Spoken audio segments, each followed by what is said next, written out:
নমস্কার, দেখছেন ওঙ্কার বাংলা ডিজিটাল। আমি আপনাদের সঙ্গে রয়েছি অর্ঘ্য।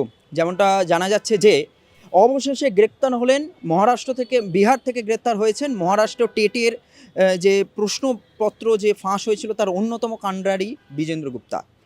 কেবলমাত্র বিজেন্দ্র গুপ্তা নয়, তার সাথে গ্রেপ্তার হয়েছেন তার স্ত্রীও।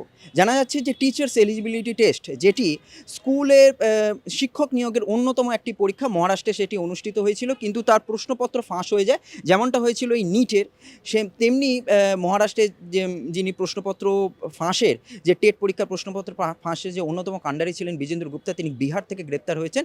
কেবলমাত্র পুলিশ সূত্রে জানা গিয়েছে কেবলমাত্র টেটই নয়, অন্যান্য সকল পরীক্ষা, নিটের বা নানান পরীক্ষা, জয়েন্ট এন্ট্রান্স থেকে শুরু করে একটা গোটা র্যাকেট এই প্রশ্ন পাস যে বিজেন্দ্র গুপ্তার সাথে কাজ করতো, একটি বিপুল অঙ্কের টাকার বিনিময়, একটি পুরো চেইন সিস্টেমের মাধ্যমে এই যে প্রশ্নপত্র এটি বিভিন্ন জায়গায় পাচার করে দেওয়া হতো। তারপরে পরীক্ষার্থীরা পরীক্ষা দিতেন এবং সেই পরীক্ষায় অনায়াসে নাম্বার তুলে ফেলতেন এবং চাকরি পেয়ে যেতেন তারা।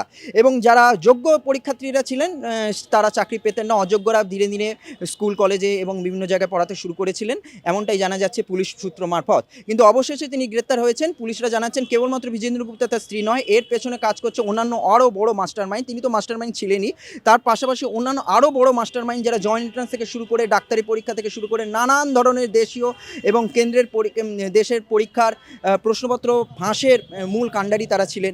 এই যে বিজেন্দ্র গুপ্তার যে এই নিট কেলেঙ্কারির মাধ্যমে যে সারা দেশ যে উত্তাল, সেই সময় মহারাষ্ট্র টেট বাতিলের অন্যতম মাস্টার মাইন্ড বিজেন্দ্র গুপ্তার গ্রেপ্তার একটি অন্যতম দাবি রাখে বলে মনে করছে ওয়াকিবহাল মহল। অন্যান্য সকল খবরের আপডেট পেতে চোখ রাখুন ওঙ্কার বাংলা ডিজিটালে।